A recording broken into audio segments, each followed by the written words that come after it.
Hey guys, ಎಲ್ಲರಿಗೂ ನಮಸ್ಕಾರ. ಇವತ್ತಿನ ಒಂದು ವಿಡಿಯೋದಲ್ಲಿ ತುಂಬಾ ಜನ ಬಂದು ನೀಟ್ ಅಪ್ಲಿಕೇಶನ್ ಬಗ್ಗೆ ಕೇಳ್ತಿದ್ರಿ. ಇವತ್ತಿನ ಒಂದು ವಿಡಿಯೋದಲ್ಲಿ ಕಂಪ್ಲೀಟ್ ಇನ್ಫಾರ್ಮೇಶನ್ ತಿಳಿಸ್ಕೊಡ್ತೀನಿ. ನನ್ನ ಚಾನಲ್ಗೆ ಸಬ್ಸ್ಕ್ರೈಬ್ ಮಾಡ್ಕೊಂಡಿಲ್ಲ ಅಂದ್ರೆ ಸಬ್ಸ್ಕ್ರೈಬ್ ಮಾಡ್ಕೊಂಡು ಪಕ್ಕದಲ್ಲಿರುವಂತ ಒಂದು ಬೆಲ್ ಐಕಾನ್ ಕ್ಲಿಕ್ ಮಾಡೋದು ಮರಿಬೇಡಿ.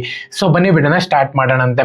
ಸೊ ಮೊದಲನೇದಾಗಿ ನೀಟ್ ಮತ್ತೆ KCET ವಿದ್ಯಾರ್ಥಿಗಳು ಯಾರೆಲ್ಲ ಪ್ರಿಪರೇಷನ್ ಮಾಡ್ಕೊಂತಿದ್ದೀರಾ ಅವ್ರಿಗೆ ನಾವು ಫ್ರೀ PDF ನ ಪ್ರೊವೈಡ್ ಮಾಡ್ತಿದೀವಿ. ನಮ್ಮ ಒಂದು ಟೆಲಿಗ್ರಾಮ್ ಚಾನಲ್ ಅಲ್ಲಿ ಅವಾಗಲೇ PDF ಅಪ್ಲೋಡ್ ಆಗಿದೆ. ಡಿಸ್ಕ್ರಿಪ್ಷನ್ ಲಿಂಕ್ ಇರುತ್ತೆ, ಪ್ರತಿಯೊಬ್ಬರು ಕೂಡ ಕ್ಲಿಕ್ ಮಾಡಿಕೊಂಡು ಆ ಒಂದು PDF ನ ನೀವು ಆಕ್ಸೆಸ್ ಮಾಡಬಹುದು. ಈ ಸತಿನೋ ಪ್ರಾಕ್ಟಿಕಲ್ ಕ್ವಶನ್ಸ್ ಏನೋ ಕೊಡ್ತಾರಂತೆ. ಸೊ ಹಂಗಾಗಿ ಕೆಲವೊಂದು ನಮ್ಗೆ ಏನು ಐಡಿಯಾ ಇರುತ್ತೋ ಅವನ್ನೆಲ್ಲನೂ ಕೂಡ ಸೆಲೆಕ್ಟ್ ಮಾಡ್ಕೊಂಡು ಕೆಲವೊಂದು ಕ್ವಶನ್ಸ್ ನ ಆಡ್ ಆನ್ ಮಾಡಿದೀವಿ. ನಿಮಗೆ ಬೇಕು, ಯೂಸ್ ಆಗುತ್ತೆ ಅಂತ ಹೇಳೋದಾದ್ರೆ ಫ್ರೀ ಆಗಿರುತ್ತೆ. ಡಿಸ್ಕ್ರಿಪ್ಷನ್ ಲಿಂಕ್ ಇರುತ್ತೆ ಟೆಲಿಗ್ರಾಮ್ ಚಾನಲ್, ಹೋಗಿ ಪ್ರತಿಯೊಬ್ಬರು ಕೂಡ ಜಾಯ್ನ್ ಆಗಿ ಆ ಒಂದು PDF ನ ಡೌನ್ಲೋಡ್ ಮಾಡ್ಕೊಳ್ಳಿ. ಓಕೆನಾ? ಸೊ ಮೊದಲನೇದಾಗಿ ತುಂಬಾ ಜನ ಕೇಳ್ತಿರುವಂತ ಒಂದು ಕ್ವಶನ್ ಏನಪ್ಪಾ ಅಂದ್ರೆ ಅಪ್ಲಿಕೇಶನ್ ಯಾವಾಗ KCET ಅಪ್ಲಿಕೇಶನ್ ಅವಾಗಲೇ ಸ್ಟಾರ್ಟ್ ಆಗಿದೆ, ಎಂಡ್ ಆಗಕ್ಕೂ ಕೂಡ ಬರ್ತಿದೆ. ಸೊ ಹಂಗಾಗಿ ನೀಟ್ ಅಪ್ಲಿಕೇಶನ್ ಯಾವಾಗ ಸ್ಟಾರ್ಟ್ ಆಗುತ್ತೆ ಅಂತ ಹೇಳ್ಬಿಟ್ಟು ತುಂಬಾ ಜನ ಕೇಳ್ತಿದ್ರಿ. ಸೊ ಮೊದಲನೇದಾಗಿ ಕಳೆದ ವರ್ಷ ನೋಡ್ಕೊಳ್ಳೋದಾದ್ರೆ ಫೆಬ್ರವರಿ ಫಸ್ಟ್ ವೀಕ್ ಅಲ್ಲೇ ನಿಮ್ಗೆ ಅಪ್ಲಿಕೇಶನ್ ಅನ್ನುವಂಥದ್ದು ಓಪನ್ ಆಗಿತ್ತು.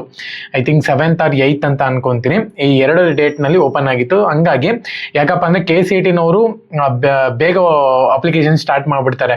ಕಳೆದ ವರ್ಷನೂ ಅಷ್ಟೇ KCET ನವರು ಬೇಗ ಸ್ಟಾರ್ಟ್ ಮಾಡಿದ್ರು. ಅದ್ರ ಬಗ್ಗೆನೂ ಕೂಡ ನಾನು ಕಳೆದ 2 ವರ್ಷದಿಂದ ನಾನು KCET ನೀಟ್ ಬಗ್ಗೆ ಪ್ರೊವೈಡ್ ಮಾಡ್ತಿದ್ದೀನಿ ಇನ್ಫಾರ್ಮೇಶನ್. ಸಬ್ಸ್ಕ್ರೈಬ್ ಮಾಡ್ಕೊಳ್ಳಿ. ಇವಾಗ್ಲೂ ಕೂಡ ನಮ್ಮ ಒಂದು ಎಕ್ಸ್ಪೆಕ್ಟೇಷನ್ ಏನಿರೋದು ಅಂದ್ರೆ 8ನೇ ತಾರೀಕು ಅಥವಾ 9ನೇ ತಾರೀಕು ಅಪ್ಲಿಕೇಶನ್ಗೆ ಕಾಲ್ ಫಾರ್ ಮಾಡ್ಬೋದು. ಪ್ರತಿಯೊಬ್ಬರು ಕೂಡ ಯಾರೆಲ್ಲ ಅಪ್ಲೈ ಮಾಡಬೇಕು ಅಂತ ಇದ್ದೀರಾ, ನೀಟ್ ಅಪ್ಲಿಕೇಶನ್ಗೆ, ನೀಟ್ಗೆ ಪ್ರಿಪ್ರೇಷನ್ ಮಾಡಬೇಕು ಅಂತ ಇದ್ದೀರಾ, ಚೆನ್ನಾಗಿ ಪ್ರಿಪ್ರೇಷನ್ ಮಾಡ್ಕೊಳ್ಳಿ. ಸೊ ನಮ್ಗೆ ಬಂದಿದ್ದೆಲ್ಲನೂ ಕೂಡ ನಾವು PDF ಕೂಡ ಶೇರ್ ಮಾಡ್ತಿರ್ತೀವಿ. ಡಿಸ್ಕ್ರಿಪ್ಷನ್ ಲಿಂಕ್ ಇರುತ್ತೆ. ಸೊ ಫೆಬ್ರವರಿ 8th ಅಥವಾ 9th ಬಂದ್ಬಿಟ್ಟು ನಿಮ್ಗೆ ಅಂದ್ರೆ ಅಥವಾ 10th ಒಳಗಡೆ ಅಪ್ಲಿಕೇಶನ್ ಓಪನ್ ಆಗುತ್ತೆ. ಪ್ರತಿಯೊಬ್ಬರು ಕೂಡ ಅಪ್ಲಿಕೇಶನ್ಗೆ ಹಾಕಿ ಯಾವುದೇ ಕಾರಣಕ್ಕೂ ಮಿಸ್ ಮಾಡ್ಕೊಳಕ್ ಹೋಗ್ಬೇಡಿ.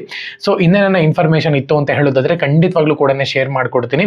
ಮತ್ತೆ ಆಪ್ಷನ್ ಎಂಟ್ರಿ ಆಗಿರ್ಬೋದು, ಪ್ರತಿಯೊಂದು ಇನ್ಫಾರ್ಮೇಶನ್ ನಮ್ಮ ಚಾನಲ್ ಅಲ್ಲಿ ನಿಮಗೆ ಫ್ರೀ ಆಗಿ ಸಿಗುತ್ತೆ. ಓಕೆನಾ? ಎಕ್ಸಾಮ್ ಬರ್ದಾದ್ಮೇಲೆ ಆಪ್ಷನ್ ಎಂಟ್ರಿಗಳು ಸ್ಟಾರ್ಟ್ ಆಗಿಬಿಡುತ್ತೆ.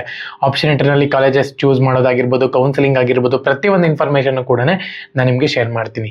All the best. Jai Hind, Vande Mataram.